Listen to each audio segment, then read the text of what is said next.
Hey, what's up guys? I'm Jake from TodaysiPhone.com and I got a haircut. Isn't it awesome? No? Yup.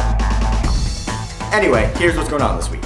Okay, so the Verizon iPhone is out to everybody in retail stores and online, and we have a ton of coverage. We have a first look hands-on video with a comparison with the AT&T iPhone. We have a look at the Verizon iPhone's antenna system to see if it does suffer from the death grip issue that AT&T does, as well as a speed test between the two devices. We have a Verizon iPhone teardown from iFixit.com that reveals that the Verizon iPhone has a chipset inside that's compatible with both CDMA and GSM. We have a write-up about the Verizon iPhone already being jailbroken, as well as a ton of other stuff, so if you guys have not had enough of the Verizon iPhone, definitely head over to TodaysiPhone.com and check it out. Okay, moving on, we have a lot of next generation rumors this week, starting with iOS. Now, according to Cult of Mac, Apple is looking to buy a third-party developer to help them reinvent the notification system in iOS. Now, this is awesome news because as much as I love my iPhone, the notification system is seriously lacking, especially in comparison with Palm and Android.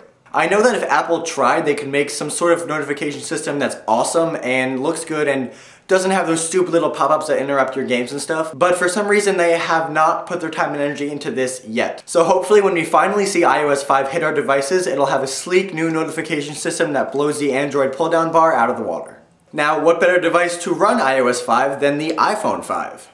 As most of you probably know, the iPhone is released on an annual schedule, usually with a launch date of somewhere in early summer. Now this week we got an event listing for the Moscone West Center in San Francisco. The schedule says the event will last from June 5th to June 9th, and under the convention name, it only says corporate meeting. Now Apple has used this venue in the past for their Worldwide Developer Conference. Now we were actually able to contact the Moscone Center and ask them about this event. Unfortunately though, their response was pretty short.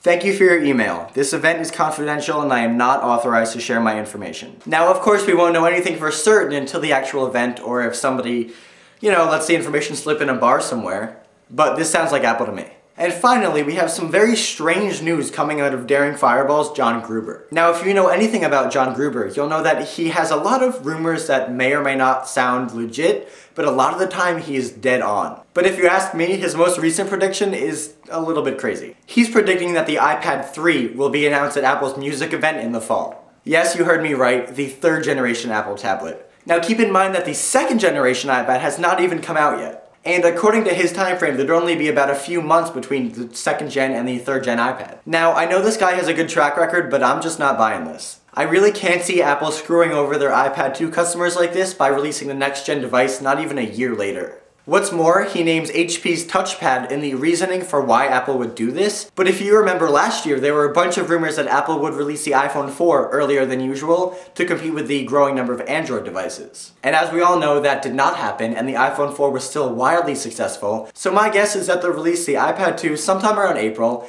and the iPad 3 won't come around until probably a year after that. Okay, moving on, in accessory news, the iControl Pad is finally going to be shipping next week. Now, for those of you who don't know, the iControl Pad is a Bluetooth-enabled game controller that mimics the functionality of the game controllers of the past. If you look at this thing on your iPhone, it basically looks like a combination of the iPhone and a Game Boy. Now, like I said, it connects to your phone via Bluetooth and then it clamps to the sides of your phone. Now, because it's a Bluetooth device, it not only works with your iPhone or iPod, all generations, but also your laptop or your Android device or basically anything. Now keep in mind that this won't control every game on your device. The developer is going to have to support the iControl Pad in their application. And on iControl Pad's website, it says that you will be an early adopter and that support for this controller could be limited at first, but you should definitely contact your favorite developers and see if they're interested. But this is definitely a really cool idea, and I'm sure a lot of developers are going to pick it up soon. If this sounds appealing to you, you can order it at iControlPad.com for $74.99. And finally, I want to tell you guys about a really cool video series that Daniel is starting. It's called iPhone vs. Wild, and he basically takes you out in the wild with his iPhone